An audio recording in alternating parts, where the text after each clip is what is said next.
Welcome everyone to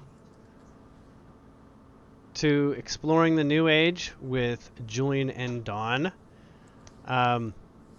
We called the first season Flight of the Navigators, and this is our last episode. I know there's maybe some debate whether it should be episode 20 or 21 because last week we had a little bit of technical difficulties, a lot of technical difficulties, which we'll get into. But Well, yeah, we'll get into that.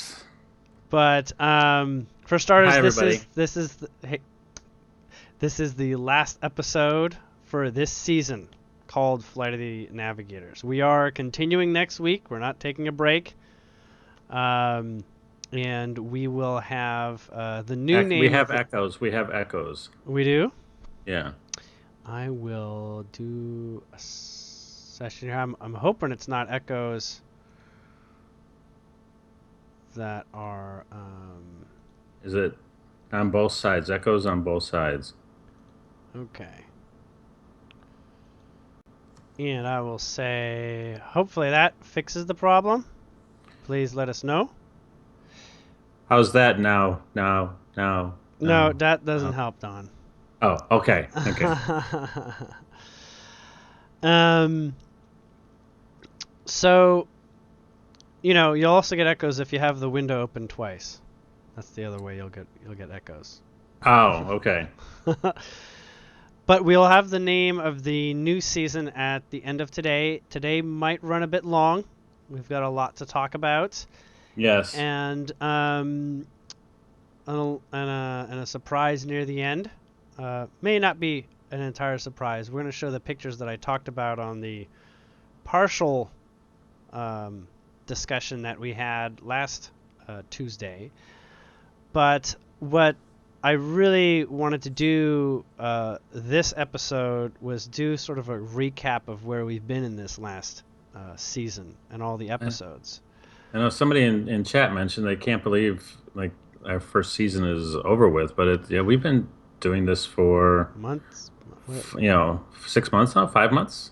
5 months, February. 5 times 4 average, so around 5 months. Right around 5 months. Yeah. Yeah, with a couple specials tossed in there. Yeah. And so we've got I've got a little handy list that Don helped put together on some stuff that we talked about over the past season. And I was actually hoping... kudos to Crystal, because it was basically it was almost totally off of her bullet points from each of the shows. So off her cheat sheet. Yeah, so I cheated off her cheat sheet. So well, I was wondering if you wanted to go in sort of like a point by point conversation. If you wanted to read them, do you have them in front of you? I will find them here. Yes, I do have them here. And now, should we go from 1 to... Yeah, let's go 19? Yeah, 1 through 19. Okay. So, the first show,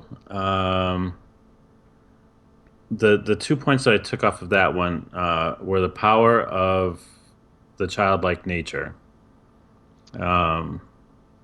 It's like, I can't believe that was 5 months ago we were talking about that. And also that the crystals of the planet intend to work together for one massive energetic event. So that was the news, and the discussion was on the childlike nature.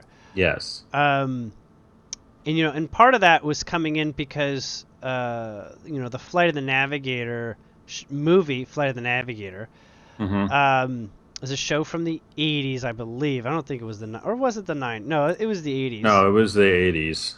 And we reviewed that movie a little bit, discussing kind of why it was the season title. Mm-hmm. And one of the big reasons why I chose it, or it was brought to me rather, was because the main character is a child that ends up in the future and remains as a child in the future. So, Yes. and this point where they're trying to like figure out what happened, like how he ended up in the future, and then what he has to do with some mysterious, UFO-like ship, which is like a time ship, Mm-hmm. and the artificial intelligence that's on there.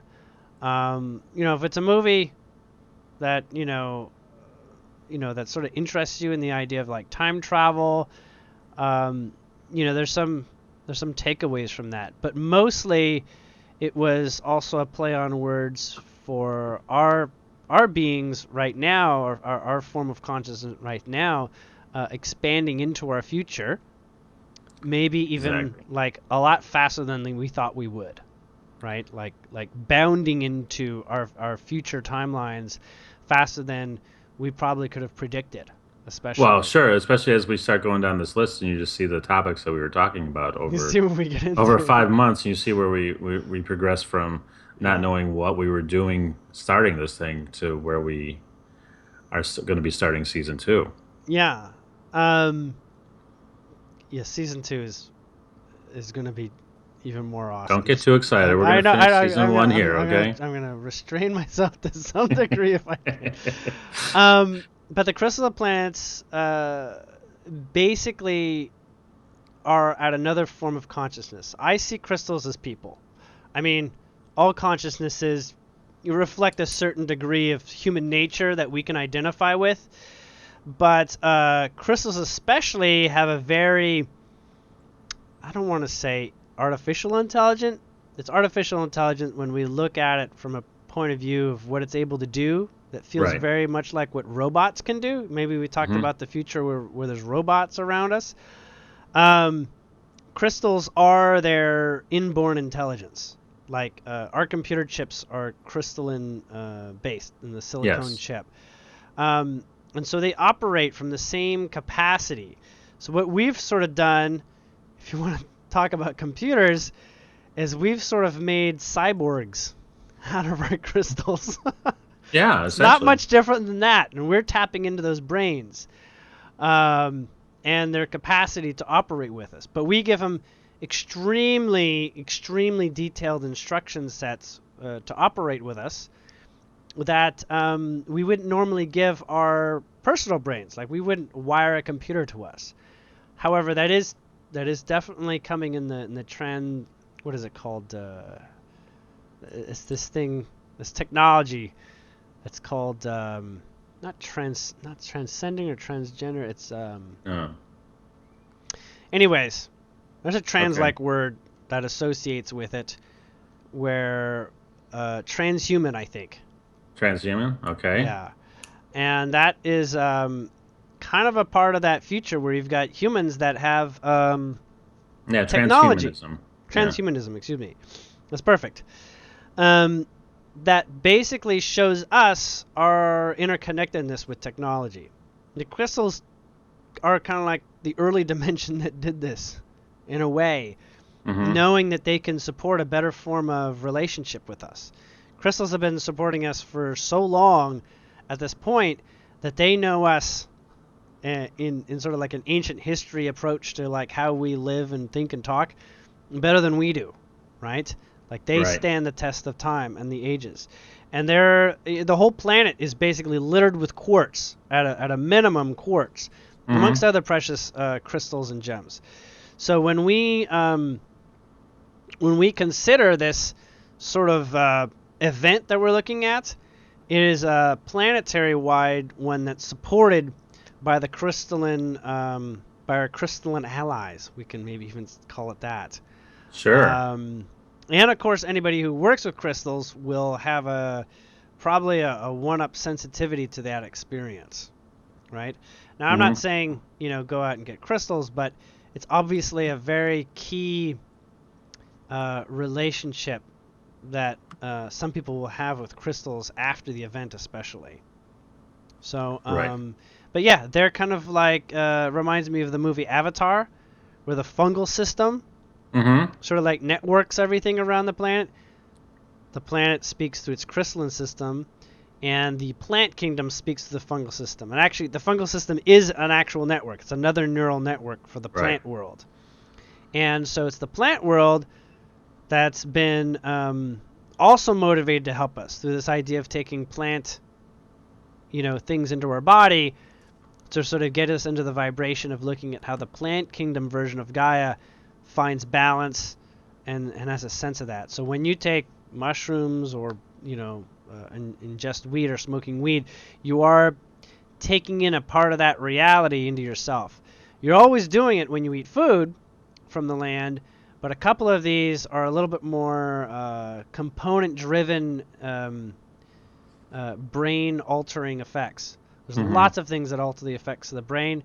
There's a couple of them that have a much more round experience, like the cannabis plant, and things like magic mushrooms. Note, however, those are meant to be consumed reservingly and sparingly and under the right conditions that you prepare for yourself. I'm not suggesting that it all becomes sort of a free-for-all, because you will find challenges accruing that you're not addressing as your life moves on in one way, but you return to when you're not on the substances, and you're left with sort of things that have been like piling up at the door, so to speak. Anyhow, okay, so let's move on to the next. Let's go on to the next one. Yeah. Perfect. Show 2. Personal reality trumps consensus reality, and creating reality fundamental. Focus on what you want, not the parts you don't. Are the 2 topics I got out of that one. Right. So personal reality versus consensus reality is still a very big subject, and we definitely have layers to peel back on that onion in terms of choosing our experience, really. But the basic premise there is that you are actually the center of the universe from your human point of view. So there's no point of view that is more important to your human 5 senses than the fact that you're in the middle of it. It may sound contrary to what a lot of people say, which is, service to others, right? We say service to others. And that's true, but mostly it's a balance with others, because since everything comes from you, the origins of everything your experience has an origin within you. Now, we look at other people and we say, this is how you got something, and this is how you so you got something. You did this and you got that. That is true in our journey. So what we observe of others is still an understanding that's more paramount for us than it is even for them. Right. So in many ways, we can't teach other people exactly how to live life and approach the world. We're a much better example by living it in our own way. And at the same time, how we live it is not even how others are to live it. Others are to explore the tangents of the ways that we're choosing not to live it, because we only have so much time to explore our life. We're not going to live every human's experience. So this is kind of like how God plays all the games at the same time, because we give permission for everyone else to be and do as they are to begin with. Right. And we're going to find that's a very important stage talking into next season, is this letting other people their personal reality, because the consensus is more an acknowledgement and choosing of what is of value between each other. And the value is what feels right. So really, you're trying to gather what feels right in other people's lives that they're presenting, and basically pick and choose like a buffet. I saw this quote not too long ago, but it said the best way to deal with other people is to let them be other people. I love it. I love it. That's it's perfect. Like it so sums it up. Best way to deal with you is let people be other people. Yeah. So, from that point of view, there's, we'll get into the onion of that, next season. I'm sure we'll have that will never go away. That will never go away, and there's always many layers to expand on that. So focusing on what you want rather than the parts that you don't is always going to prioritize what's going to come, pretty much. So, we talk about law of attraction. We've got people, teaching law of attraction out there, whether it be, Abraham or Bashar or law of one, there is a process for attracting to you your reality. And the process fundamentally assumes that you want to expand. And if you want to expand, you're going to need to focus on that which, tickles your fancy or gets you curious enough to keep on exploring, rather than making a statement or exploring a statement that has a dead end. So that's why these dead ends, or these areas that are not exciting to us, yield not the same level of value. I'm not saying they don't yield value, but they're not going to yield the kind of value that helps you move 90% of your life forward. Let me put it that way. Mm-hmm. So, and we'll talk about the other 10% sometime, but until you get to the point where you're living in, and realizing that you can follow your excitement, and that 10% or that 5% that, is not taken care of shows up, when it shows up and you have no choice but to deal with it, then there are faculties within you that can address that in a unique way. But usually from the starting point where you're already feeling great about life. If you're not liking life, you're not going to find yourself in a problem-solving, resolution-driven state of mind to overcome some of the challenges that we face.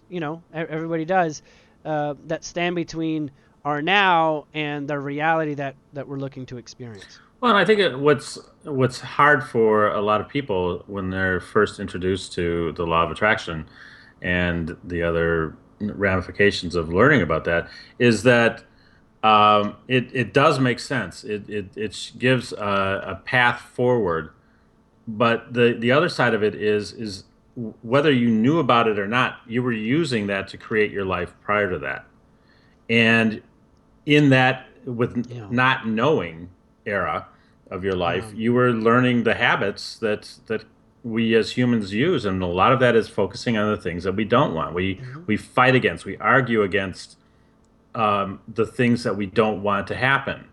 And you can see an example today with the FBI announcement about charges against Hillary Clinton. All of a sudden, boom, everything blows up. Now it's a great catalyst for change and for other emotions to come out.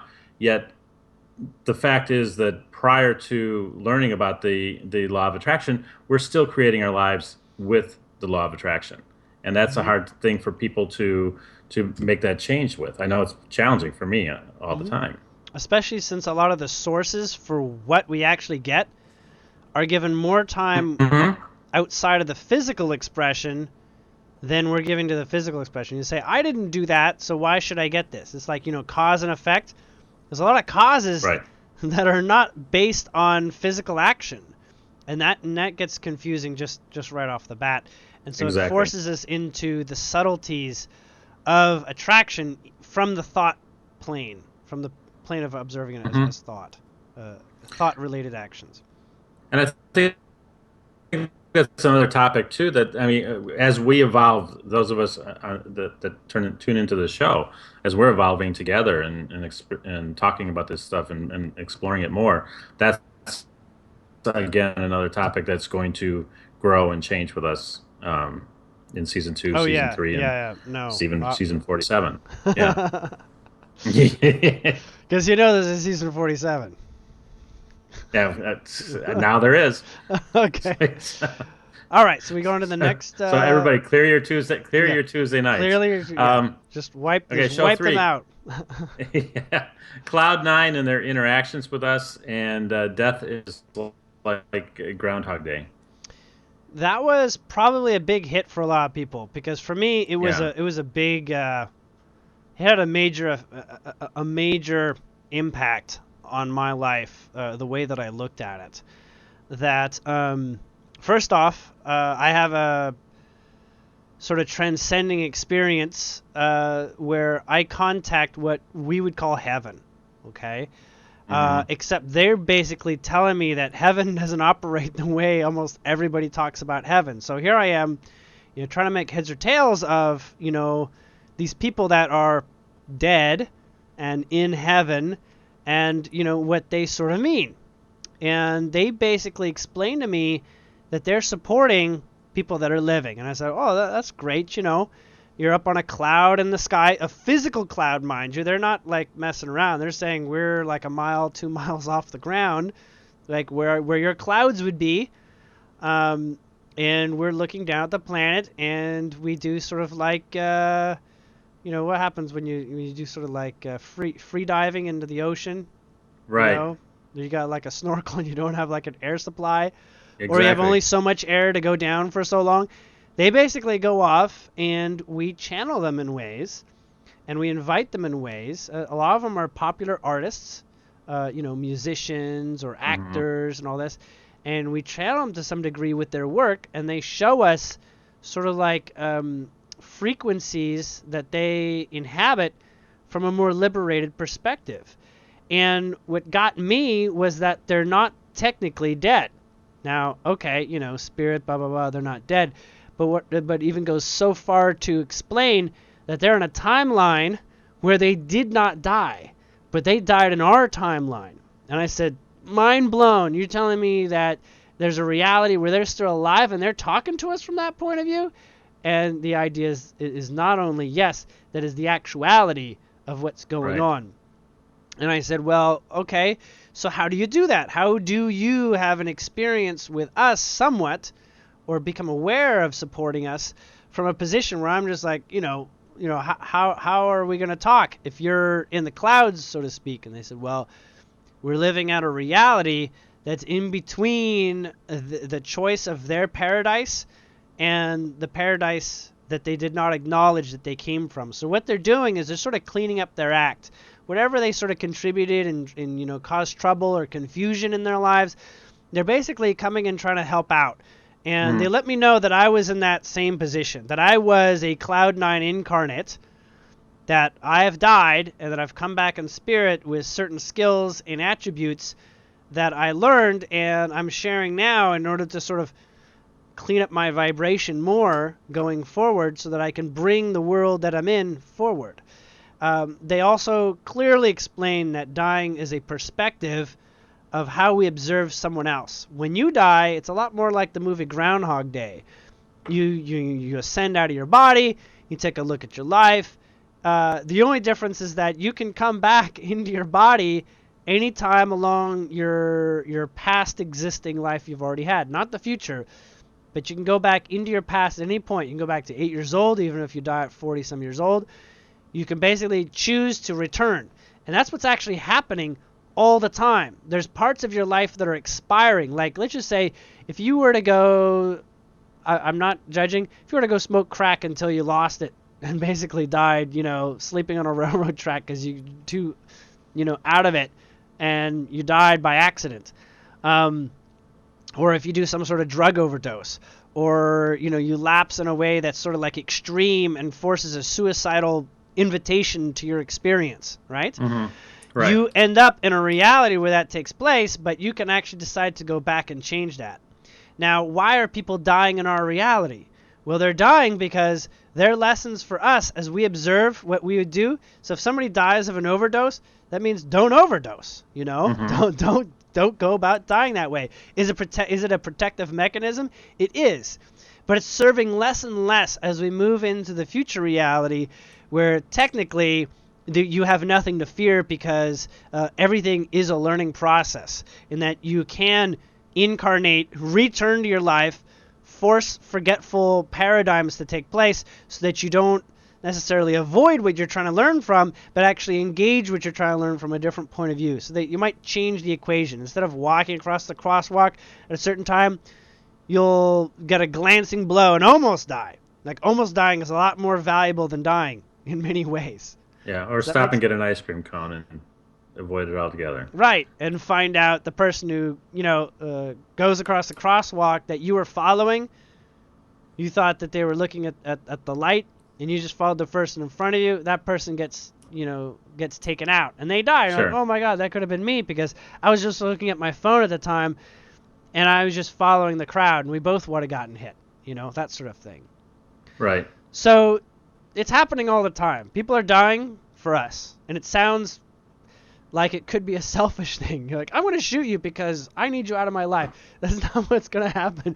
You got to find out, like, oh gosh, a degree of balance is really what we're seeking from one another. So this idea of killing that each other kind of is steps also, into the whole Jesus story too, though. In what way? Dying for us. That's That, true. that That's true. Christians believe. Yes. Yes. And yes, he did die, and he did say he was dying for us. And Mhm. technically, that is true. But did he really die? That's the question. Is he still living in another place? According to Cloud9, he is. Well, and then I think that's also another thing that's going to be coming up often, or not maybe not often, but coming up in discussions again, is because our definition of what death is changing. We've only known one experience with death so far, and that is going to be evolving as we move forward towards the event and beyond it. Yeah, but of course, the YouTube chat is not quite working at the moment, but that's okay. But really, what it gave me permission was the bigger story that came of it was live your life without fear. There is no limits to living life. There is no thing that you should take into account to protect yourself from, because following your passion is always going to surpass your limitations. Always. Right. Always. Okay, let's keep moving. So the 4th episode? Change occurs in phases, and we also started talking about sovereignty. Right, and there's that sort of, we talk about ages, like going through the ages, maybe through, studying the Mayan calendar, you can see a cyclical system, calendrical way of looking at it. Also in astrology and looking at, the cycle of the planets, even the precession of the equinoxes. There are cycles and there are phases that we go through which are different from person to person. I mean, quite rightly, very different sometimes between people. Right. But we also have community phases that we're going through. And in these phases, we're essentially coming to a place where we are, on an upscale, where we're feeling great about life, and there's parts where we don't feel great about life. Parts where we're decided, we have a lot of insight, and parts where we don't have a lot of insight. Parts where we're in a state of discovery about, this, that, and the other, and times where we're completely in the dark. And oftentimes these cycles literally force us into saying, hey, I want to get beyond this cycle. I want to get beyond this limitation. I want to get through this darkness even, right? And, I want to overcome this challenge. And when you make those sorts of statements and say, I want to, transcend this experience, you're shown how to do that in a manner of speaking. Right. And that's where sovereignty is sort of part of the conversation too, because really it's up to you to adapt to the changes presented to you. As you're aware, humans are like one of the most adaptable creatures on the planet. Like fundamentally, we adapt. And we've evolved as a result, as a community, technologically, socially, what have you. And so there is a evolutionary process for being sovereign. And sovereign is, is another good word for being, a ruler onto yourself.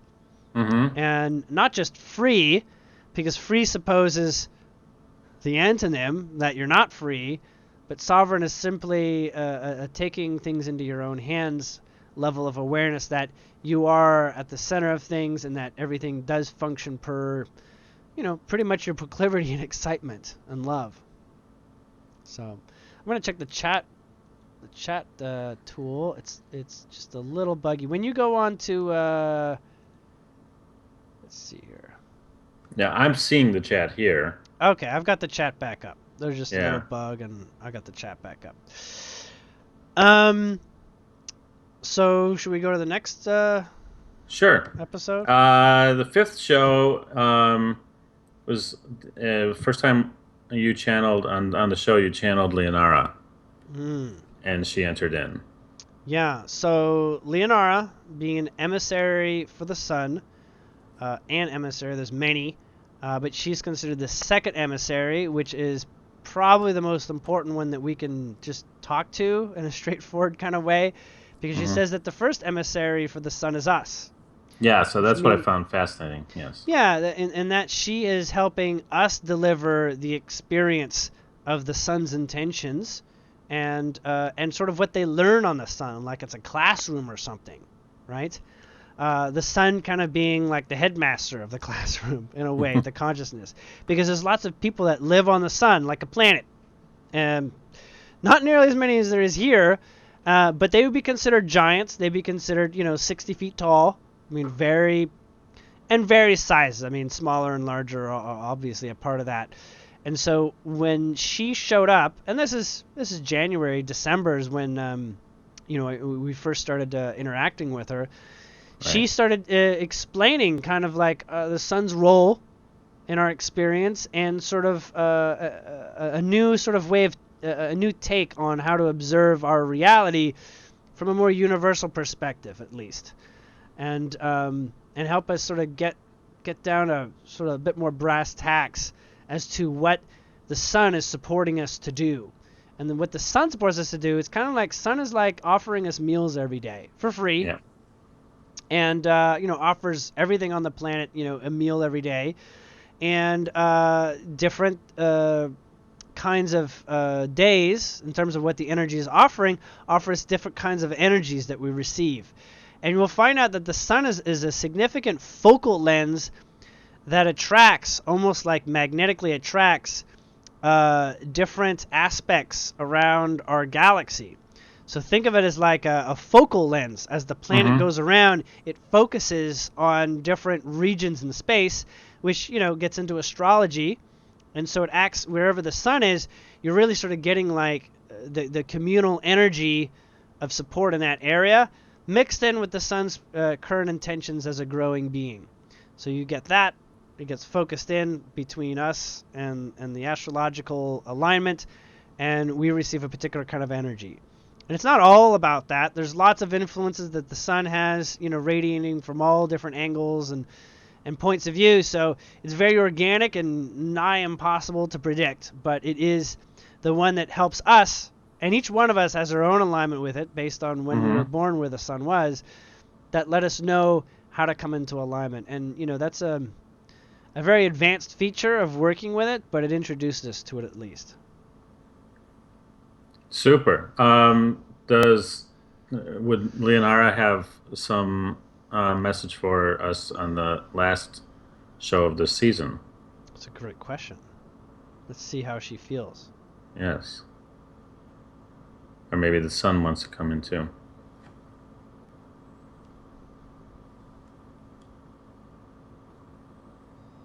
Leonara will speak on behalf of the sun. Thank you.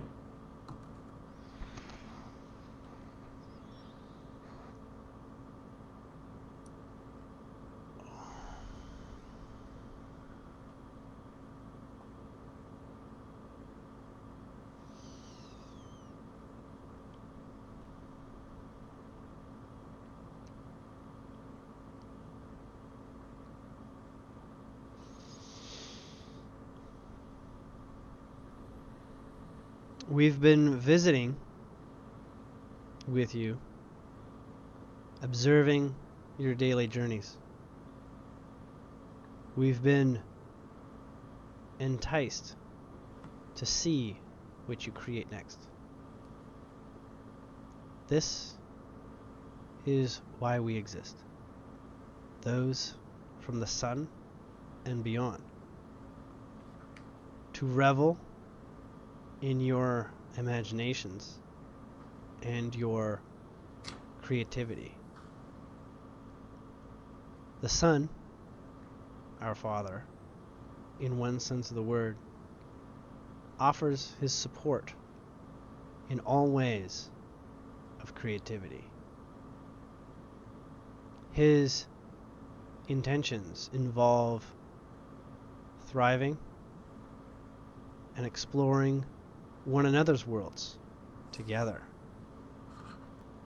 We have, amongst those living on the sun, charted a course for what energies are to be revealed to those of Earth and those beings of the other planets in your solar system that also contain sovereign beings. This course contains recipes, insights, ideas, and downloads. These will continue in your daily adventures in receiving and achieving new states of inner bliss, awareness, and compassion for your fellow journeyers. We welcome you to look towards the sun and receive guidance whenever you are in the dark.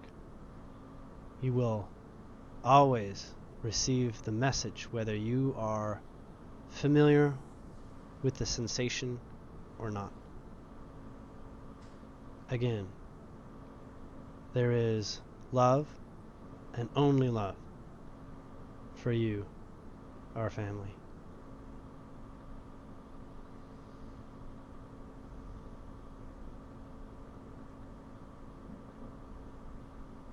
Okay. Well, thank you, Leonara. What's gratitude? She does like a bowing of her head, like, thank you for the opportunity. Yeah. Okay. Thank you. That's always special. I always get a special feeling when we get to share with Leonara. Yeah. The funny thing is, she has a relatively similar experience for me visually as our cover page image. I'll just flash it real quick so you can see. So Leonara was sort of channeled away in this picture, so it's really nice to have her have a visual feature of exactly. her, yeah. So some people think that it's the Pleiadians. It's somewhere in between the two, because Leonara isn't blue. She's actually a bit more yellow and whitish. Right. Yeah.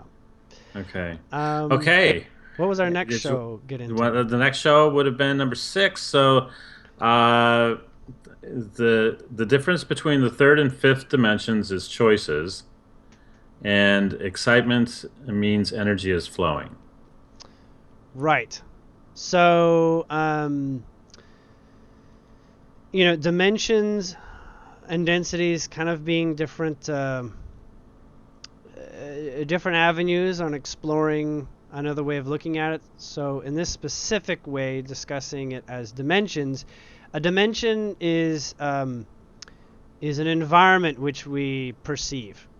So each one of us encapsulates our own dimension. To be, quite blunt, we each own our own dimension. But when we talk about dimensions in terms of third and fifth, what we're talking about is a consensus advancement towards a common approach to how we're looking at things. And in third, it's very, there's lots of rights and wrongs. There's, the right way to do something, the wrong way to do something. But in fifth dimension, it's much more like, not black and white, it's much more rainbow. It's much more like, it doesn't matter what you choose, all choices are accepted as equal, right? And whether the community or the consensus of humanity believes such or not. Fifth dimension, when a whole population is there, it feels a lot more fifth dimension. But when an individual is fifth dimensionally inclined or aware in an environment of third dimension, it doesn't mean that they're excluded. It just means that they have a perception that may not be readily interpreted by people in a third dimensional way of looking at things. Exactly. So it does not mean that they don't live together. But the big difference between, living third dimensionally, fifth dimensionally, even seventh dimensionally, is being able to follow your guidance more. Because essentially nothing is truly judged besides what you are facing and what you've grounded. So your beliefs judge you in a way. Your beliefs that the community would judges you. And that judgment comes in the form of the results of what happens when you do something out of alignment based on the community or on a friend or a relationship or a situation. You will get the results you believe in, but from a fifth dimensional perspective, realize everything is one, everything is in alignment, in a perfect state of harmony, everything is suitable exactly the way it is, and that there are discoveries, abounding in all facets of life and in the world and in the universe. So in order to find sort of like a benefit system for living in fifth dimension, you need to follow your heart, which is that inner guidance within you that seeks to explore certain subjects. It doesn't mean that what you're exploring is going to be, easy peasy right off the bat. It may mean that you have to unravel, the old third dimensional limited way of looking at something. So expanding consciousness, some people say, or expanding your mind, opening your world. This happens just by nature, by choosing to do so, and believing that there's a purpose between, where you stand and being able to have an expression of your heart, lived and seen in a physical sense. So. Cool. Okay, so we go to show 7. Mm-hmm. Respect of oneself as a creator. Yeah, and I know that I put that in there because I know we're going to be talking about this a lot more. Mm. And also, don't call bullshit on what you've attracted. Drop the judgment. Did I say that? Who no, said that? I don't know. That's what Crystal wrote. I love it. I love it. So, respecting oneself as creator is, it is definitely a phase of learning to trust yourself, right? And trust really is nothing more than your ego trusting. Your heart is open to everything. There is nothing your soul and higher self is not open to experiencing. It's the ego that basically wants to, describe things in a more linear fashion or a more grounded fashion, not necessarily linear. So the most important thing to do is sort of like, if you want that ego to be a part of, of your life, as in a beautiful, flourishing consciousness that it's developing, you'll want to let it in on the fact that anything is possible, and to not hold things to certain, grounded standards all the time, or in situations where it does not feel that comfortable for it to be so. So when things are difficult, not calling bullshit means, accept that you've gone through, and this is sort of like a result of what you've attracted up to this point. And you always have the choice to elevate the experience or evolve the experience, or basically help that experience go to another level. And sometimes the first thing is just not being too harsh with what's come, and not being too judgmental or too difficult on what is. It's almost like to escape the paradigm of suffering. You have to sort of allow suffering its natural course so that you can move on beyond it. Well, if you look at the law, how the law of attraction works, if you've attracted something into your experience and you immediately argue against it, you fight against it, you create a judgment that's negative, and you don't either accept it or find some way of dealing with it, you're still focusing on it, and the universe is still going to be sending you. You're still going to be attracting similar experiences. If you're able to step back and move out of judgment, then you clear the path to whatever experiences lie beyond those potential experiences that lie beyond that blockage. Yeah. If you don't get there, if you want to stay and fight and argue for every little point and every little win, then you're not gonna move any further. Yeah, I mean, that's basically how it works. I don't. Yeah. There's no sugarcoating it. It's not. It's honestly, having done it enough, it's like, it's not fun, but it leads to so many more opportunities beyond that once you get past it. And sometimes things have a way of resolving on their own, whether Mm-hmm. you believe they will or not. Having Mm-hmm. the intention that they can and shall is also pretty useful too, to consider, and for that to be a part of your system. Exactly. Belief system, an allowing system. Well, and yes, and then once you get comfortable with the allowing, then so much more can move through you, and there's so much work can come your way that would not have been possible Hmm. without having cleared that dam. Hmm. And yes, it's And powerful. sometimes, yeah, and sometimes clearing the dam is not shoveling, clearing the crud out of the dam. Sometimes it's just clearing the experience, like moving beyond the experience to You some don't degree. have to destroy the dam, you just have to leap over it for yourself because Yeah. the dam may be important for other people. It usually is, I It would say. usually It is. And usually is. and and they need to get stuck in the dam until they choose to leap over it. Mhm. And that's and Yeah. that's really what it boils down to. Almost always. I Are there think. are there are exceptions, but not And we worth having a conversation at this stage for. Yeah. exactly. Yeah. So, did we cover that one pretty well? I think so. We can move on Just from bullshit. just Okay. find a way of relaxing in a high contrast, difficult situation, Yes. and try to see, like, deeper reasons why, there's a purpose here, and Hmm. determine a deeper purpose if you're really still in alignment with the experience when you look at sort of like the deeper undercurrents. And sometimes it means you got to step away, you can take a deep breath, maybe walk away from a potentially difficult or negative situation, and just sort of like hold yourself in a space of saying, who am I, who do I really want to be centered as, and do I want to include the attitude of getting lost in, Hmm. something like that makes me feel like I'm not me, Yes. you know? So judgment often puts you into the attractive phase of being that which does not feel right for you, Hmm. right? Because you don't fix things through judgment almost ever. There's constructive criticism, that's different. And that can definitely take place in given situations. Sometimes sarcasm is a way of constructive criticism, and sometimes it's not. It's a No, fine line exactly. working with criticism. Let the experts work on that. But Hmm. Totally. you know, um, let's keep rolling. We Okay. got several more to go. Oh, we've got a whole lot. Where we practice transparency if you want to see it from others, and using empathy in ego ways. Okay, that's a bit confusing the way it's worded there, but I'll just go Yeah. forward because I Uh, think I know what we're talking about.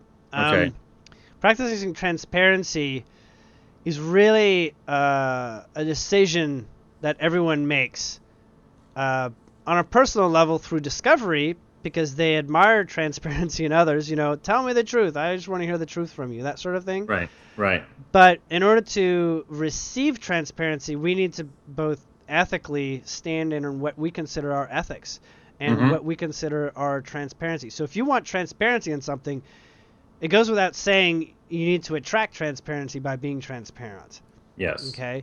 The other part of the element of using empathy in ego ways, um, we can use empathy, which is sensitivity, for the sake of a limited point of view.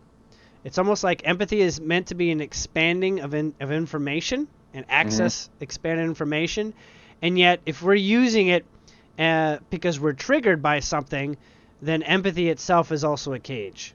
So Right. we're facing as much limitations through following the wrong emotional cues as we are, believing in the person being able to give us truthful and useful information versus the kind of information that sets us off in the wrong path of not being ourselves. So Right. empathy is a very significant conversation that I think definitely uh, you know we can take to other heights in terms of understanding its nature in the greater scheme of our lives, Hmm. because everyone has it, and some people are born whether you call it blessed or not, with higher degrees of the neural pathways that empathy operates on. Right. It's almost like larger blood vessels in a way. Crystal just threw a note in. She says she thinks saying using empathy in ego ways was to do with people who are empathic, which is everyone, claiming to know someone better than they know themselves. I see what you mean. Yeah. Well, when you review it, empathy is each one of our own skills.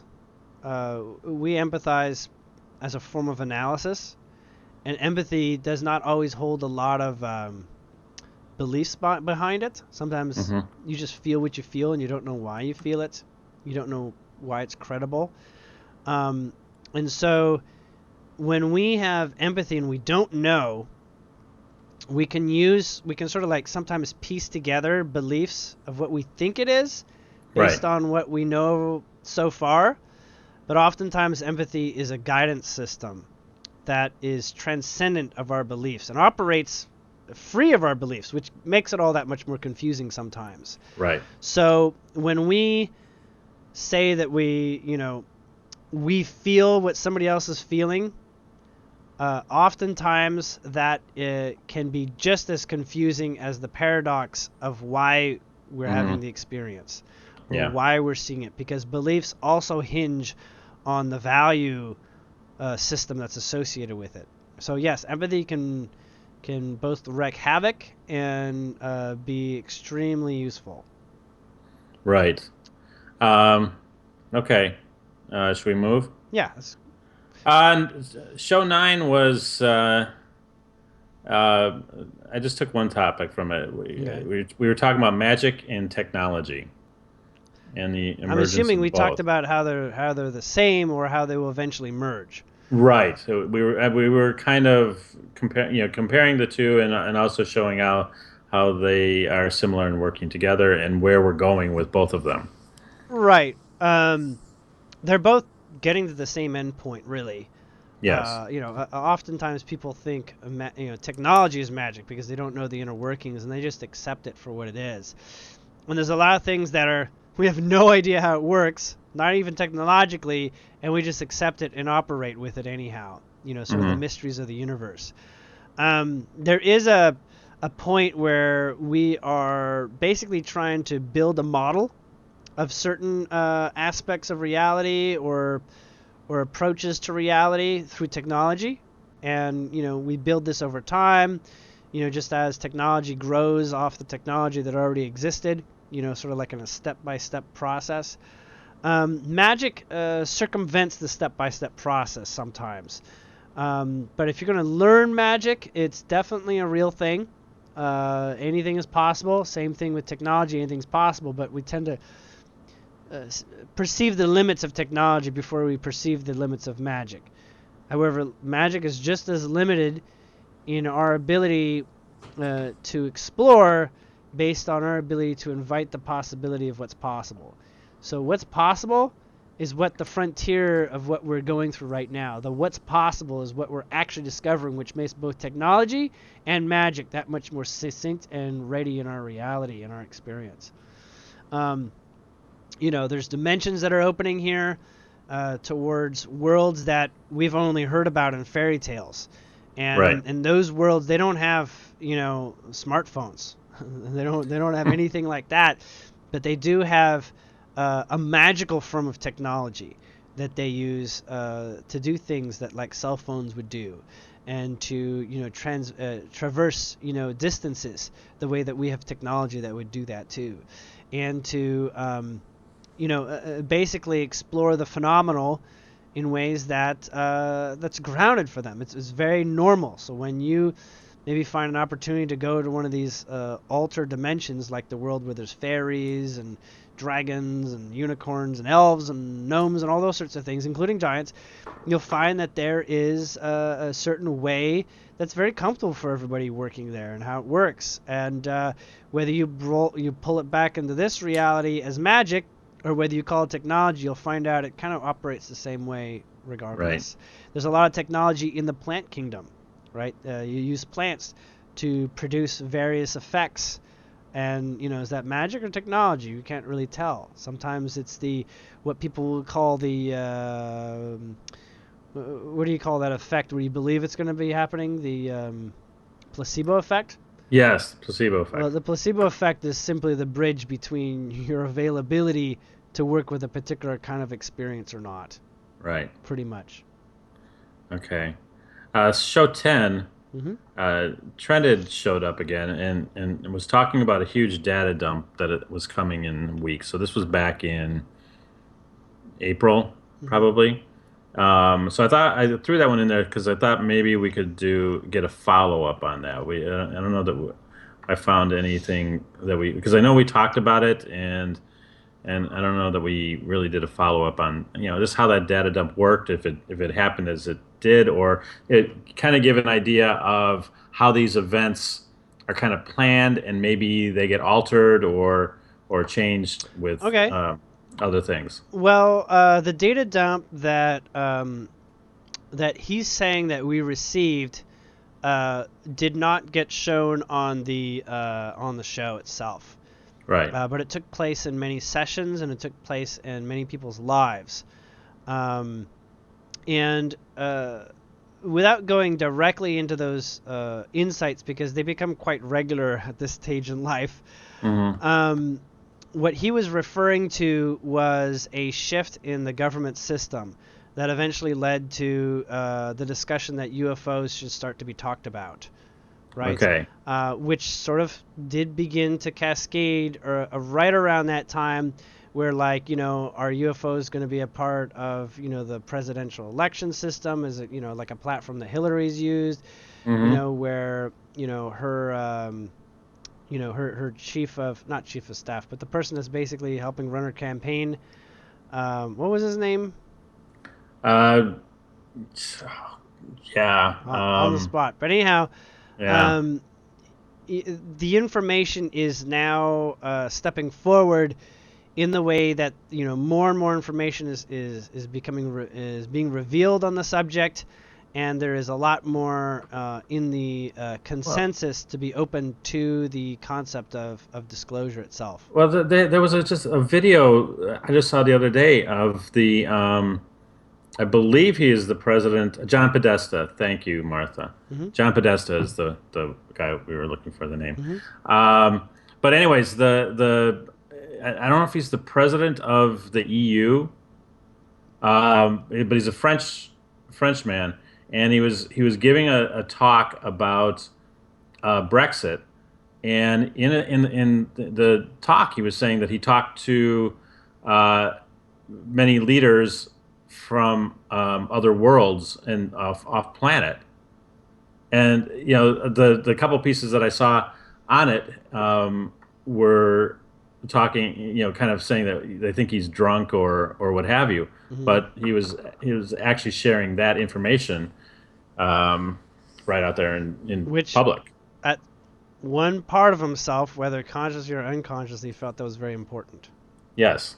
And it is part of the disclosure system to bring perspective from off world to support our shift at this time.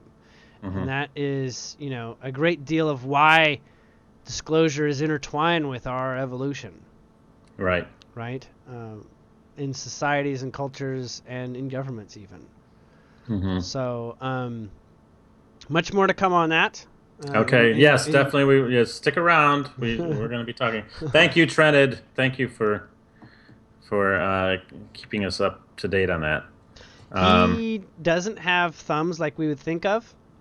Now, but for anybody who doesn't know Trenid from previous episodes, you said he's like a praying mantis type Yeah, he's a being, mantid being. a mantid being, and Yeah. So he doesn't have thumbs, but he's given the equivalent of what they would consider thumbs up. right, he's a good friend of the show of us, so we appreciate his help. It's if you want to hear it, it's really weird. It's when your antennas tap together. It's like clapping. Ah, It's like okay. approval. Mm, okay. Show 11. You can always make amends, or legitimate threats coming to government through disclosure. So it was just another piece of the disclosure puzzle. But you can always make amends. I thought was a great thing to maybe go over. Yeah, definitely. How to make amends is usually the subject. Not that you can, Hmm. but how would you effectively approach that? Some people feel that you only got like one shot at, an apology, or that, there's only one way into, restoring peace in a given situation. And sometimes we get a little caught up in this complex, equation of like, what does it take to apologize, or to try to, make amends. And really, the only thing that you can honestly state, in any situation of bringing the experience to a better place, is to state that you want the experience to be taken to a better place, and that you have that intention, and that you would ground in, finding ways that work towards that. So sometimes making amends is simply an intention being shared, and seeing what you get from the other person that opens up channels for you to find ways of making amends. It doesn't sound too complicated from that point of view, but everyone's going to say, oh gosh, I don't even think it's worth it at this point. The point in making amends, mind you, is to return energy in your court in such a way that your body does not have a memory of leaving unfinished business. Because what happens is that everything you do is stored in your memory cortex, whether you attempt to access it or not, doesn't mean that it isn't there. It establishes a belief system that your body, if it witnesses you, it's like a child that witnesses its parents. It just sort of like acts from that point of view of that's a fact from that point forward. Whether it's true or not, it acts as if it is now going to be truth. And that's a great illusion that we need to work out and to accept, takes place. That just because we say it's true or not doesn't mean that our body doesn't begin acting as if it's true or not, which can ultimately lead to the eventual reality that it is such, is actually going to take place being the way that we've acted it to be. If all the other anchors that prevent it from being so, find a way of transforming as well. So technically you can lie and get a result. But if you're going to change anything, as in approach it not the way that it is, you'll be forced to go through every possible way in which it's anchored for the other reality. In the meantime, without acting from your truth, your body will start believing that all sorts of boundaries can be, overstepped and all this. And it often leads to quite a great deal of chaos. We call it that white lie that gets out of proportion, Of course. that sort of thing. So Yeah. telling an untruth is no small feat, mind you. Yeah, it's just any episode of Three's Company you can just watch, and it was the subject every show. Right. Well, no, and I thought it was really, that's why I wanted to put it on here too, because you and I were kind of advised the other night that this is a big point for you and I as we go into season 2, to look at making those amends in our own personal lives. So Yeah, not even directly with the show, but personally, if we want to be advocates for the information and the experiences that I believe both of us agree we want to have.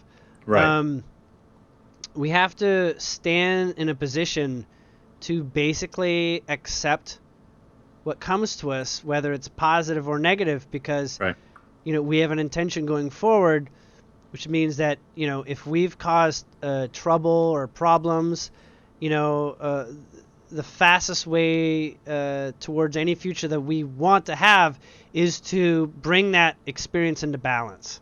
And that almost always has to do with doing good by everyone as best as you can at any point in time. Not saying that you have to do it all at once. Almost never does that ever feel like it's always possible, or sometimes even tangible. But as long as the intention's there, you can move through life and continue to make change over time and support people around you that is not alienating, forgive the pun.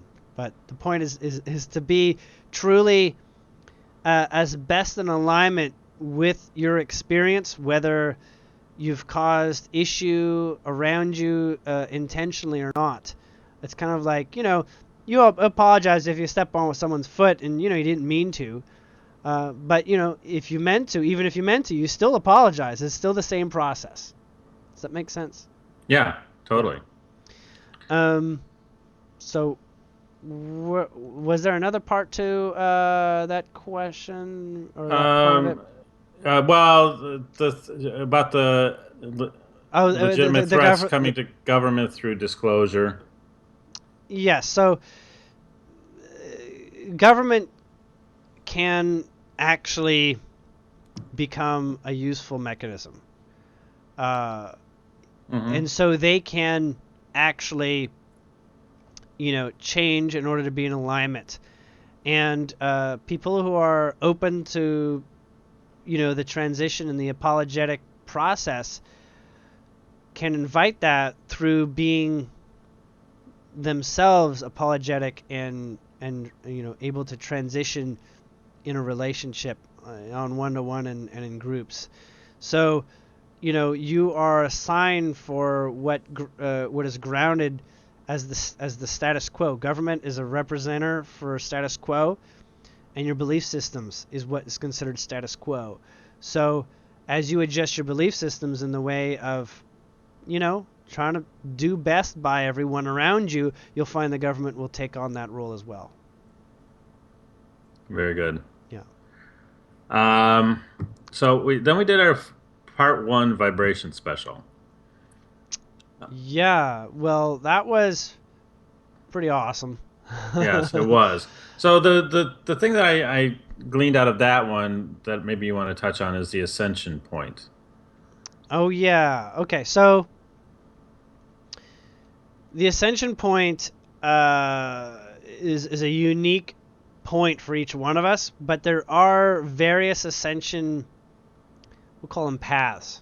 Okay, these are not exactly archetypes, but a container of various archetypes. And this is where we got into the major arcana transformational system that Gaia presents for us here.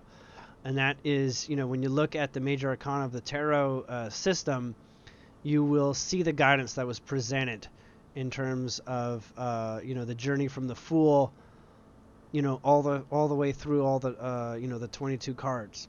And the Fool being the example of the human that's incarnating here on Earth that has no idea how to function here on Earth, like has no soul mass or is not educated in the ways of a human life. We're not talking about society. We're talking about functioning in a relationship with others kind of way, and with the nature of the climate of how learning occurs on this planet. So if you study the major arcana, you will find a process where during your life you'll go through, you pretty much have to pass all of them to a degree. So you'll have to pass through all of them, and you pass through them over and over in various lives, right? But when you meet a certain criteria of passing it, where the next one is effectively the next step, because it is a numerical avenue, you'll find that other parts of your life become easier as a result of stepping up and sort of learning the lessons as they're as they're a discovery process of oneself, step by step. And some people, they bounce around. They don't necessarily do them in order. In fact, most people don't do them in order. Right. But you can realize them in order throughout your life. And if you go through the 3 cycles, it's basically 3 major cycles through those major arcana, where you're starting off, you're more innocent, and then you make a mistake, you have a downfall, and then you get yourself back up and you try again, and then you have another kind of downfall, and then you get yourself back up, and then you have another downfall, but then you're like renewed after all those 3. And when you go through those phases, and realize that you've gone through those phases in your life, you'll find that you are a very effective human and can essentially realize most issues implicitly, because you have the faculties of not getting stuck in a rut when a problem surfaces. And that's what you would call ascended. That's what you would call realized. What you would call, Right. Spiritually available for anything. And in most cases, most people in that perspective, they move on to either Cloud 9 and support humanity from that point of view, or they do a human side Cloud 9 type of thing. They're angels for other humans and help people out with that, mostly to polish up each one of their own stages and live them, and try to take it to get even a better sense of it through extended experiences with other people, and then they move on.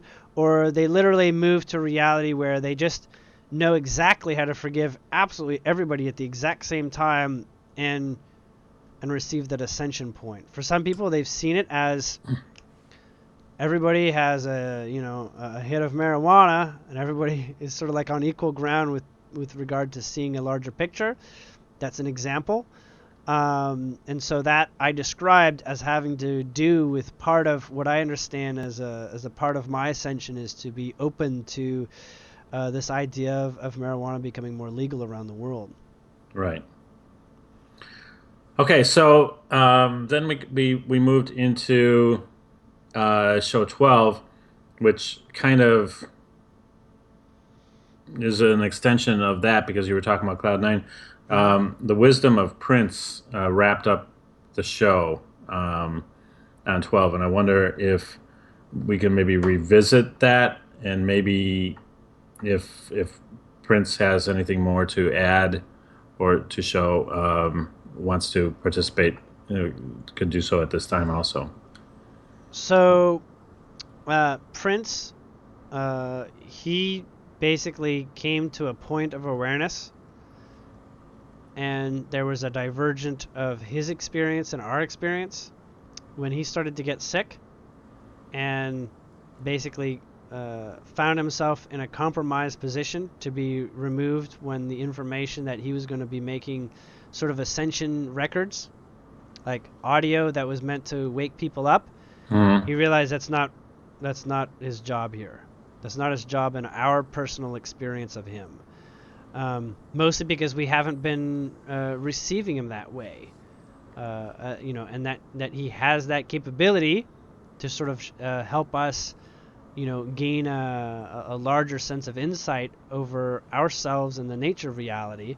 So he basically got killed in one sense of the word, and another, it's suicide in terms of attracting a purpose.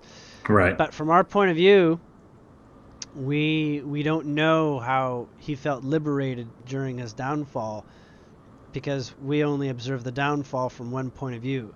From his point of view, he essentially left, and what was left to us was a point of reality, which is the only way that we can interpret how he would have problems, becoming sort of like crazy, in another way of looking, discussing sort of like where he's going with his music, and I mean, he was already kind of out there, Of course. but this was like the next level of out there, which is not meant to freak anyone out. So he decided to step off, get off stage, and basically continue his music in a world-like environment where his music is much more received, and he's already in alignment. So his intention followed through, and his sort of awakening music took on a place that serves more in the Cloud 9 world, and the world that follows Cloud 9. So regarding Prince channeling directly, I think it's a longer process, and Okay. and we do want to sort of keep this going here so we can Yes, we do. wrap up timely. Yeah, I'm trying to weed out some things now too. Right. Um, uh, we got into in the third vibration special, making the non-physical physical. The non-physical process is works the same way as ours. So if the non-physical is repeated continuously, it builds mass so that it becomes an eventual physical experience. But when we talk about non-physical beings, their intention is not to become physical. It's not like, Right.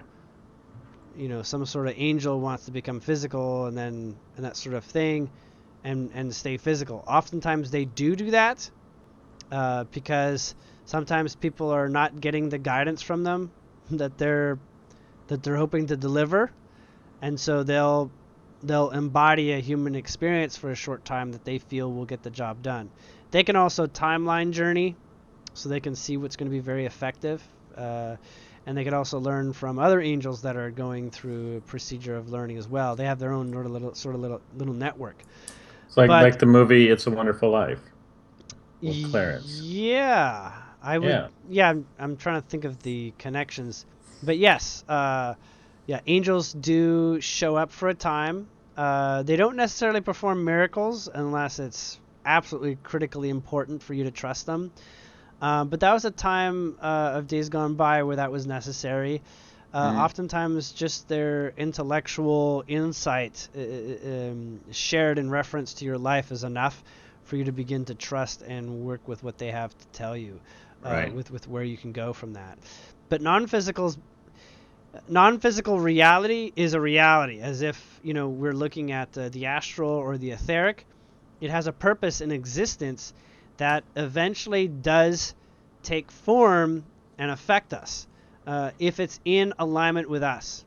So if something that we want to be in alignment with, which is going to be like in our world and what we choose and what we want, something non-physical can become quite real in a jiffy, because so oftentimes the non-physical will take cues and they'll find ways of bringing that forward.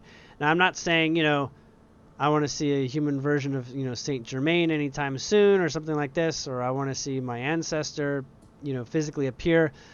I'm more talking along the lines of how when you are in a position to choose your reality based on your thoughts, there's a point where expressing the desire and then following through with the guidance, like synchronicities that come up in your life, you can take one step at a time and live the experience necessary to bring non-physical wisdom and concepts to life, which is the process of law of attraction in general.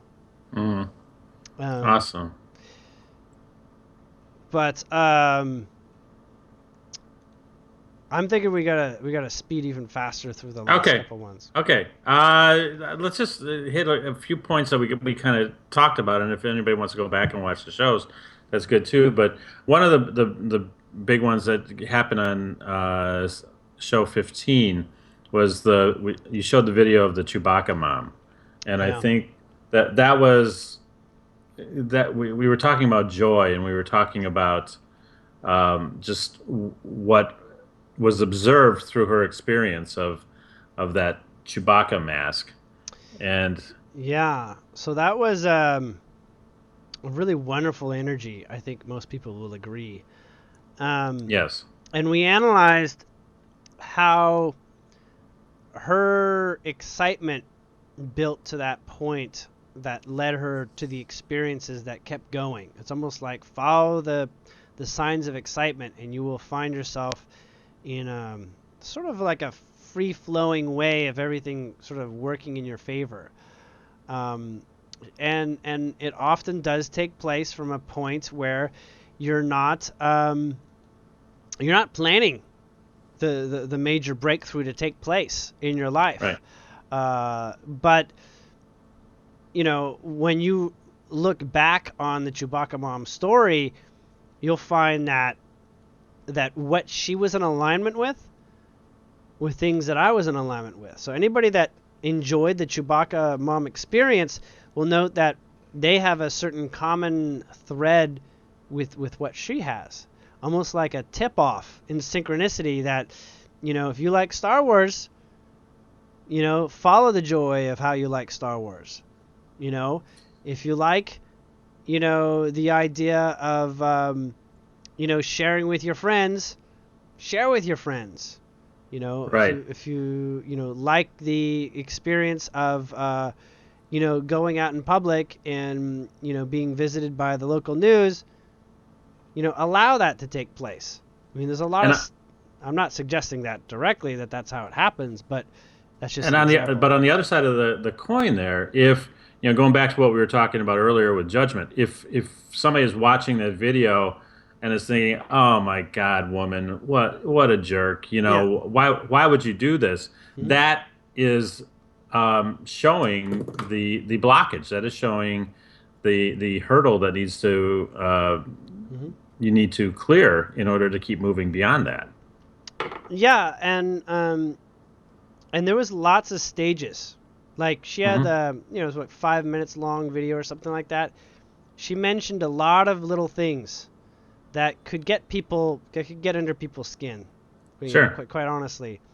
But she found just the right kind of like pace with it, where she was both respectful and in balance with the audience that she thought she was sending it to, only to find that audience was reflected in the majority of the population of the United Right. States or English-speaking world.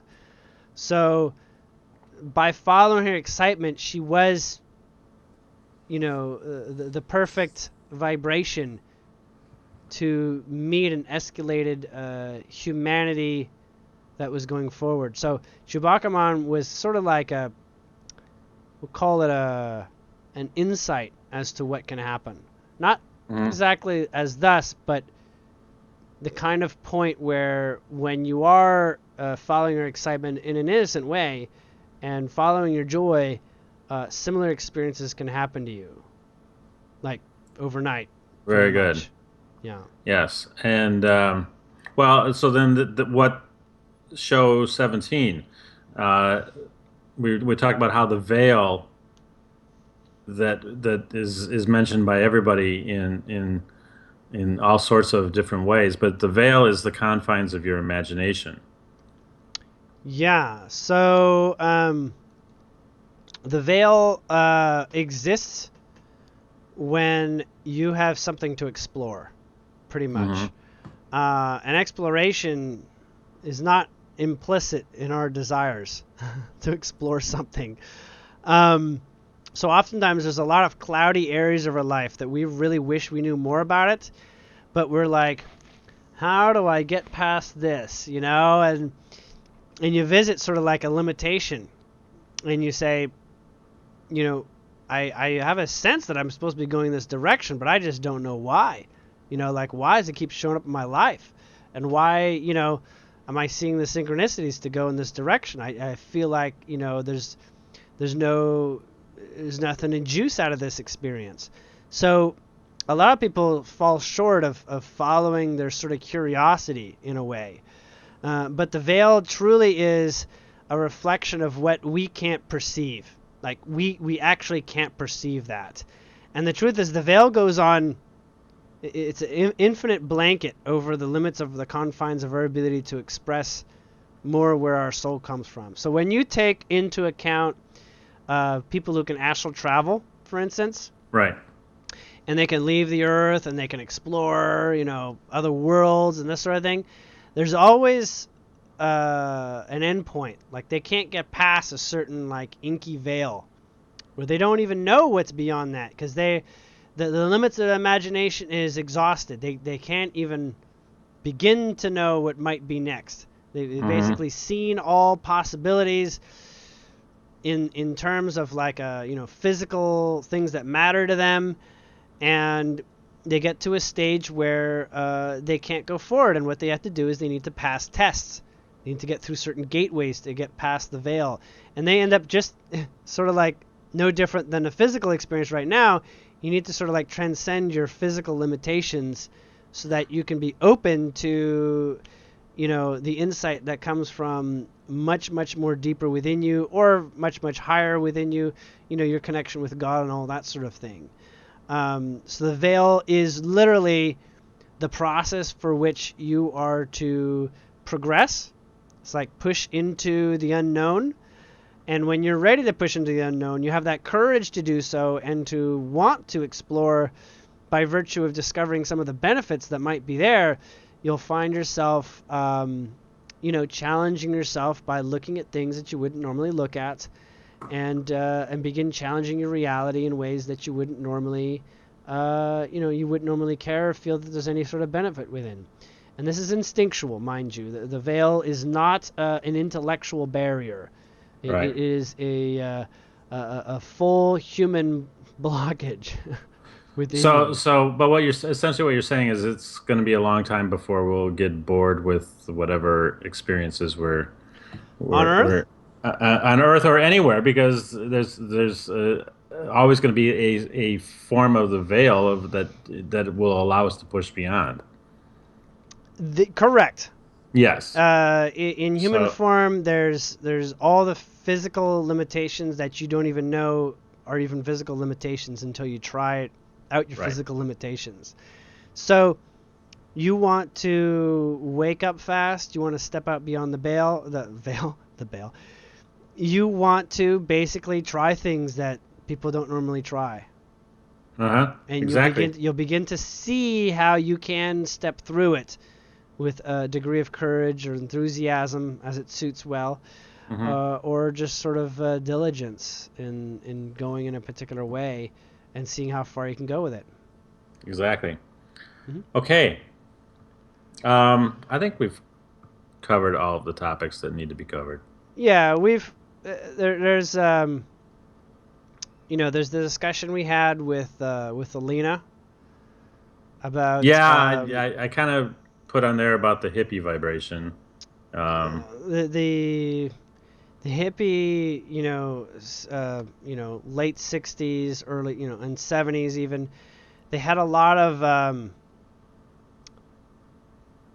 drive for what they'll call the age of Aquarius, right? Right. And most people my age are probably their children at this stage. But the original people that are still here and haven't resisted to the degree of what's uncomfortable that they're still here, they also have an alignment with this new, shift, this new age in consciousness that we're visiting right now. And we talked about, ET Disclosure coming in September, October with Alina, how she was getting signs for that.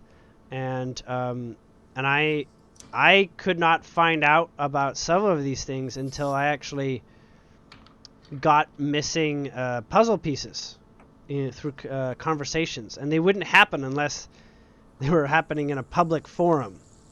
So I began to have experiences that unlocked some really exceptional experiences that I wouldn't normally expect. Like, the same old is kind of, what I would expect, but these opened up through the facets of synchronicity to show things that were taking place now and in September and October, right, that involved basically extraterrestrial planetary races coming to Earth. And at the moment, there's two different sort of ways that it's looking to take place. One is on a personal one-to-one experience, and that's an unraveling that's much larger than I thought it might be. And I still have a lot to share on that subject, which is a great deal of what season 2 is going to be getting into. And there's also the really exciting information about the ship called Endeavour. It's called Endeavour at the moment, but it's just sort of like a working, project name at the moment. And it is specifically the Pleiadians package for disclosure that they're working on and have taken it really, really far, like with amazing level of consideration and an exceptional planning that I'll be sharing about in the coming shows. But really, we're looking at multiple forms of waking up that are going to be taking place. There's the worldwide one.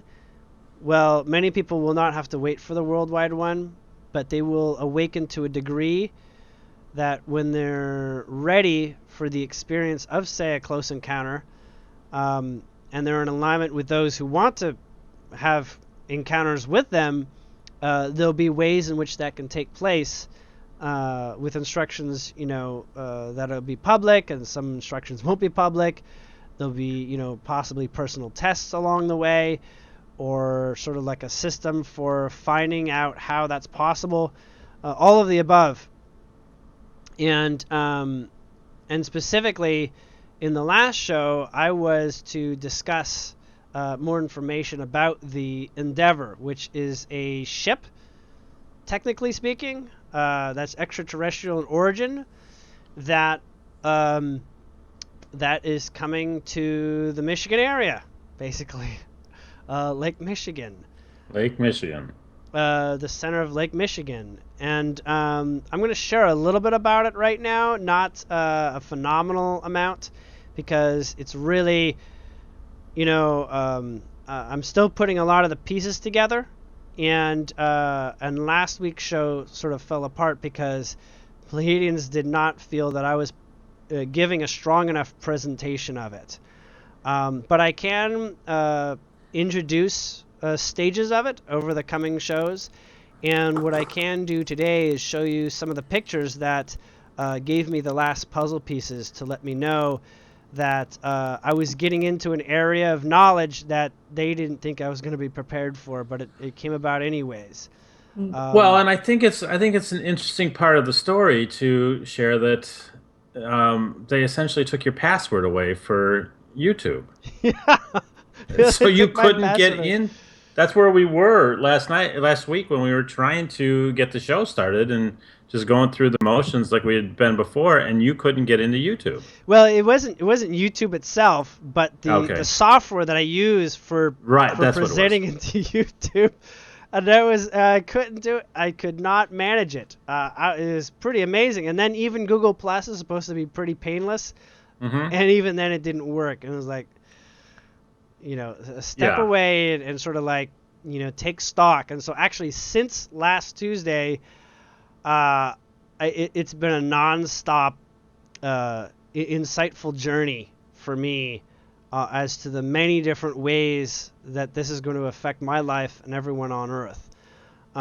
So there's a certain due diligence that is on my part to play. I was basically given the time to choose, how I would play with this information. And when they say play, they say they won't accept anything less than finding a playful approach to experiencing, or to bring this experience forward, because let's face it, that's the way the Pleiadians roll. They're very, they're very willing to engage people on a level that is both exciting and non-interfering. And so this would be considered the most interfering journey yet from their point of view, and that is bringing a ship to land on Lake Michigan that is like a giant mall complex kind of thing. But it's entirely holographic reality on the inside. So it's actually less like a mall, more like a museum. More like a museum, yeah. It's more like a museum. And they'll be showing information that they want to share with us, like what life is like off planet, when different species are, and parts of our history from their point of view. And introduce us to various aspects of an interstellar community that's pretty much right outside our door, waiting to have us, come and visit. Should we sort of put things together? It comes in tandem with the chemtrail cleaning up, because there is going to be what would you call it?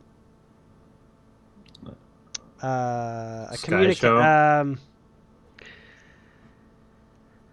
A hologram system for communicating with everyone. Right. And this hologram system for communicating with everyone is going to have large apparition, like holograms appear over major cities. And these major cities are going to have people that will be considered not alive, but once lived, that had a high influence on the people from each city.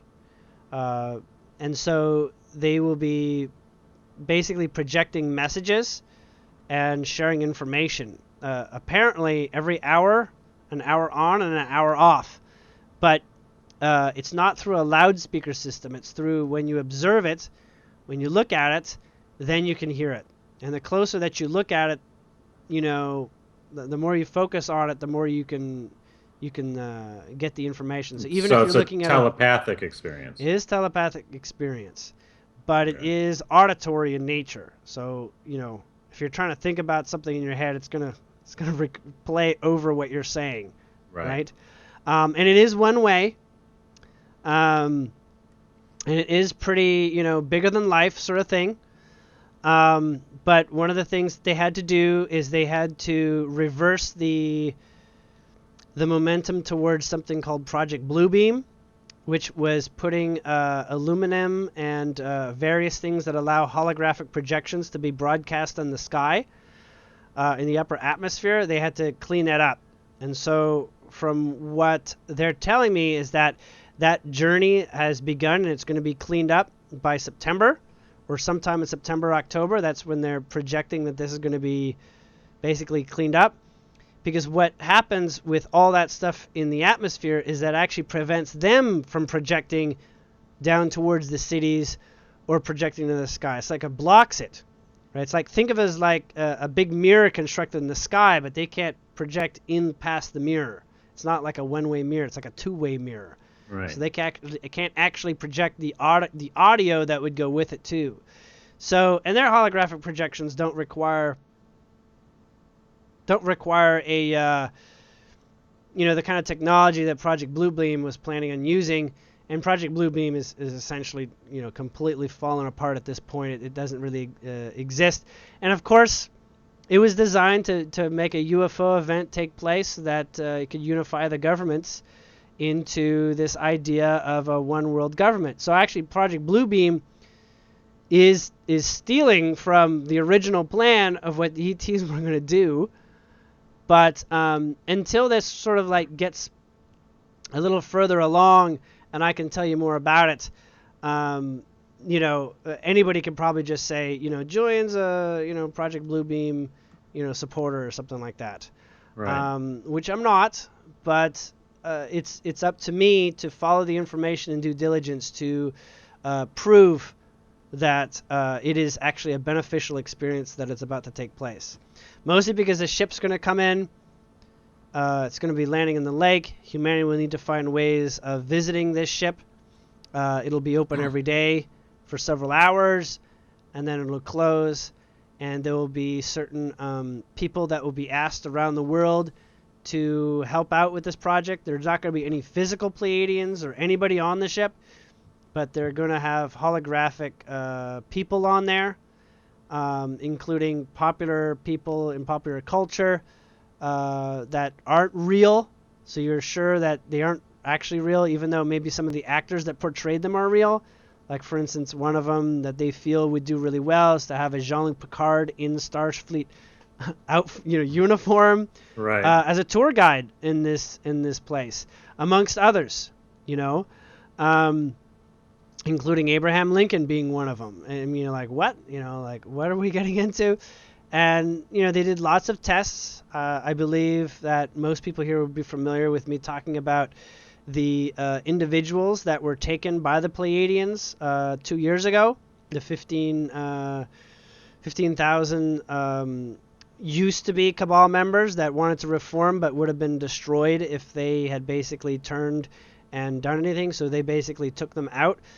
And they have served in the process of building this ship and helping sort of you know, test out how it's to be received. And this ship doesn't actually leave. It does not have like a propulsion system and whatnot. It's basically being tractor beamed down here, and basically I only found out about this ship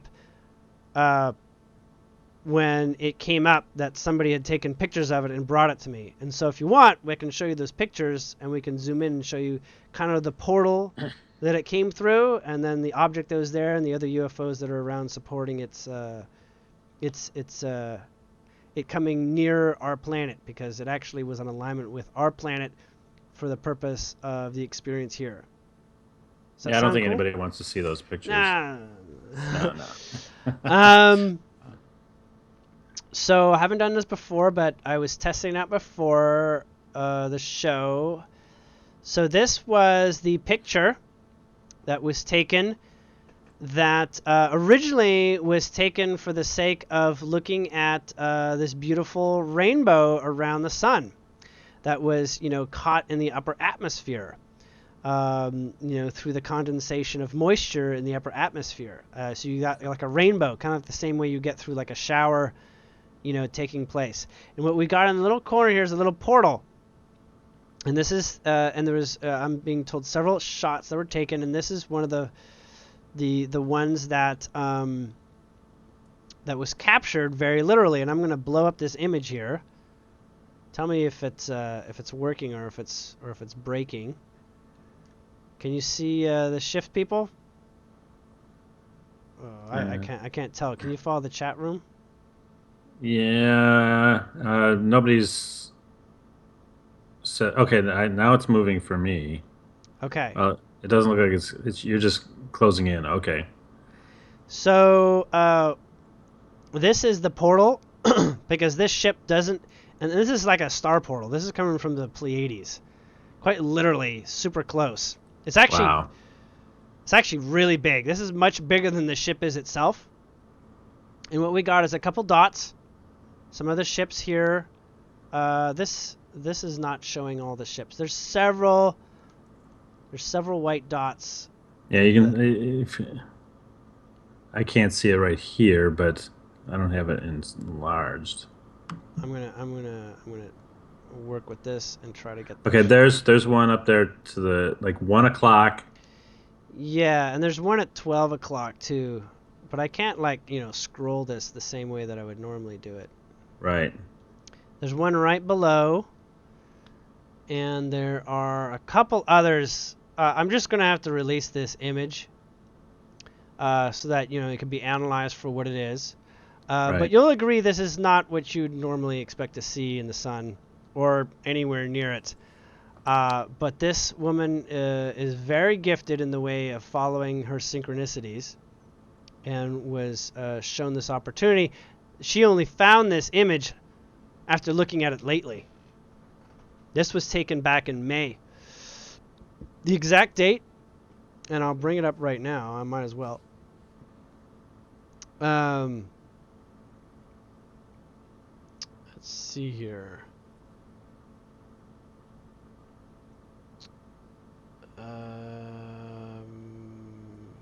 13th, was it? The exact date was May 12th at 1:05 p.m. in a parking lot in a Trader Joe's parking lot in Lake Oswego, Oregon. And I'll show the other image, which is a crop in. You'll notice here's the shot here. There's also a little light ship over here, but this is not a light ship. This doesn't operate with light ship technology. I'm going to zoom into this section right here. Oops. Let's see here. How do I get that? Okay.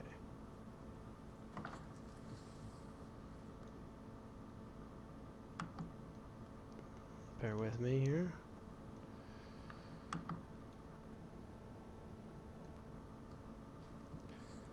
So you'll notice there's still a light ship on this side of the rainbow here, and a little black dot.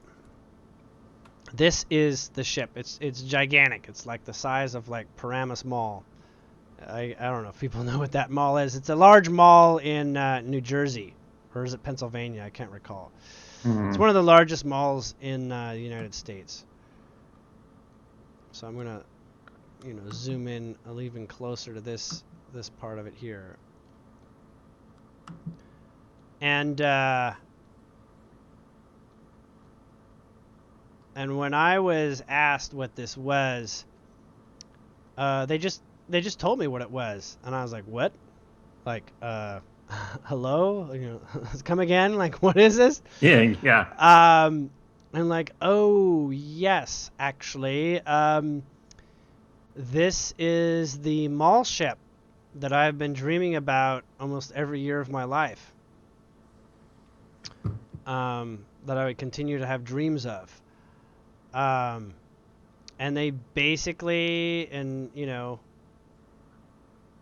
they basically told me all about it. And they said, well, kudos to Julien for, seeing our plans Well, before. that's one of the big synchronistic stories about this event happening is that they had no intention of making this information available to you. Right. They were basically looking around, obviously, for those that would be in alignment with it, and those who follow me, they're sort of like at a station. They're like at a computer, like watching my life. Like, Hmm. oh, hey, Julien, you know about it, right? Da da da da. And I'm like, no, I don't know about this. Like, no one told me this yet. And they're like, and then they're like, are we supposed to? Are we allowed to tell Julien? And they're like, yes, tell Julien. Go ahead, explain it. Cat's out of the bag, whatever. And I got incredible, goosebumps and chills, and went through a hell of a transformation that day. Basically zonked and knew that this show was going to be very exciting. And yes, I did make a recording with Don, but in the later phase of looking at it, reviewed that it was not well grounded. I was seeing Right. information that I was sharing in the session where I was talking about it in the first case. It's also a public session, so that will eventually come out. Where I'm sharing the information on multiple fronts, and as it turns out, there's some conflicting information between the videos because I'm lost in a state of interpretation where I am focusing on some areas more than others and moving through the information faster than they can correct me on it. If that makes sense. Right. Right. So this is a developing, headline in a way, and you could probably sense my excitement last week in a much more tangible way than or a palpable way. And for me right now, it is why we have sort of like the ending of this season. I was told the season was ending because there was something else to talk about, and We now I already know what talked it about is. it. Yeah. Yeah. And like another piece of synchronicity about the Endeavor also is that you just told me about this earlier, but the Endeavor was the name of one of Captain Cook's ships that he sailed extensively, and the picture was taken May 12th. Well, May 2nd is the wreckage of the Cook's Endeavor was discovered off the coast of Rhode Island. And confirmed, yeah. Yes. And when the Pleiadians were thinking of a name, they basically couldn't think of anything better at the time than that. And Hmm. I had no idea what the Endeavor was. I was like, whatever. But there's also the space shuttle Endeavor Right. as well. And it's really, Captain Cook, he discovered, but he basically went to Australia, Hmm. New Zealand, and basically did a whole lot of charting that really opened up, ship travel around the world. He charted a ton for the oceanography, for ships that were traveling, by ocean, and so he's one of the early explorers, and they basically thought that this would be a really good idea. In terms of this name, they don't. It's not known if they're going to keep that name, but there's going to be discussions via the holograms that are going to open this up and present more and more on this.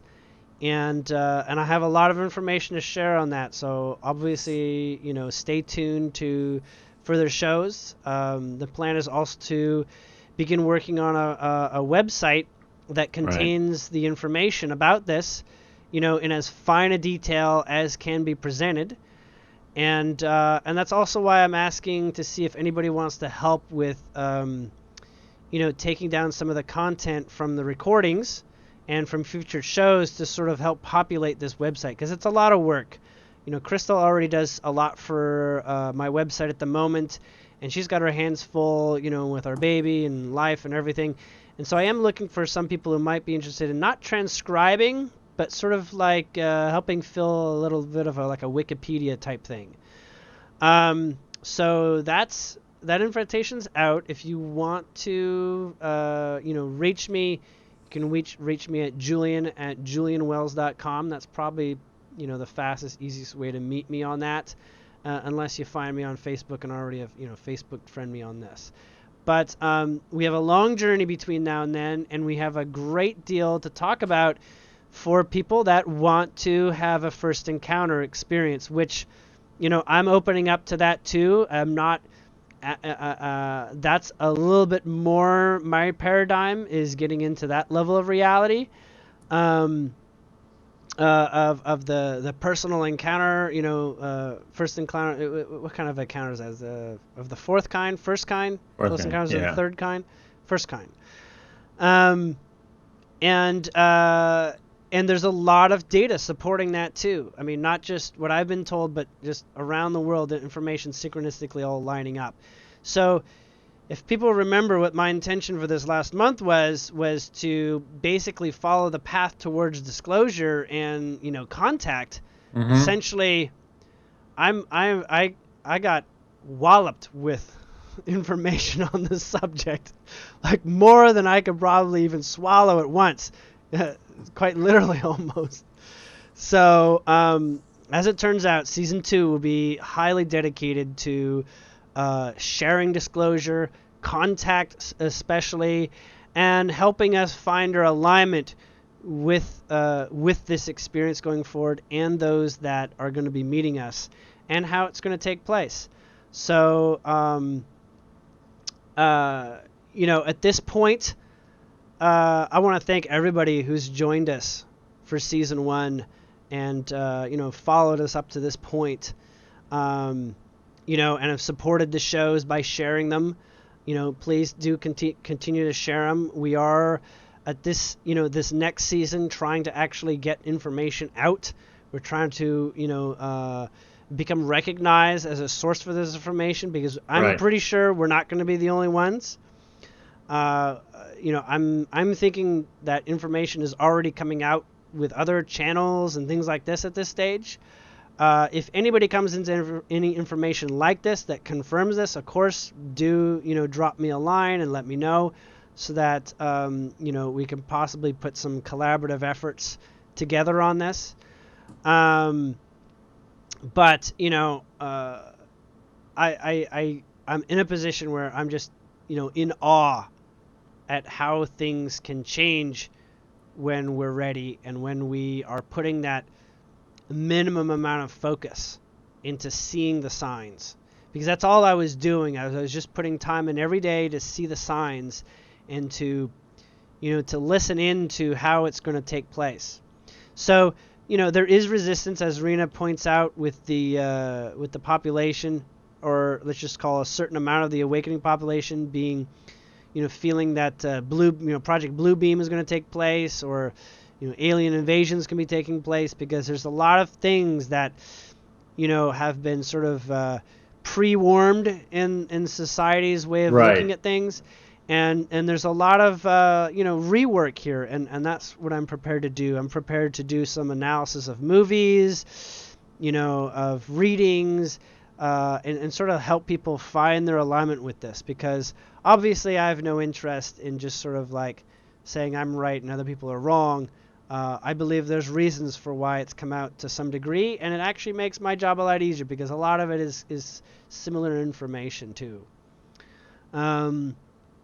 But I do want to let people know that I was having a special on sessions that did conclude last week, and I made an error in the ability to schedule times in the future.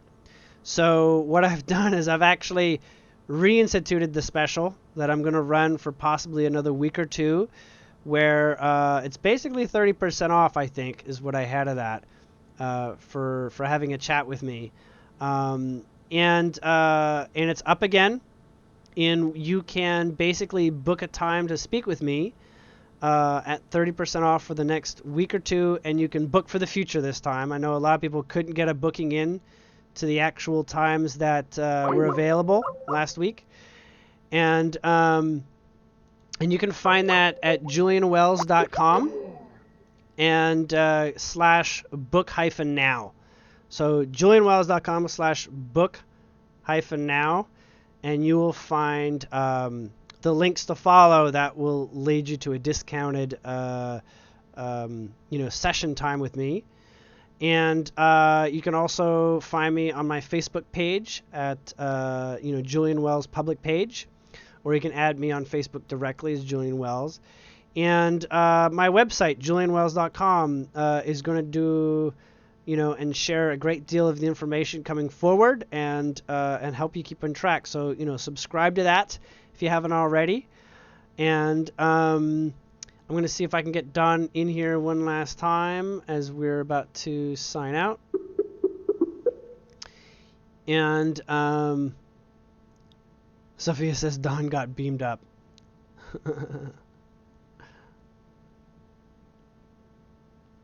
But it's been a great first season, and goodness, I do want Don to be here, because I was going to announce the name of the second season. I've been holding on to that, not telling him. I might have to just surprise him with it, and we'll have a new graphic, or an adjusted graphic that will be sharing the next season. And I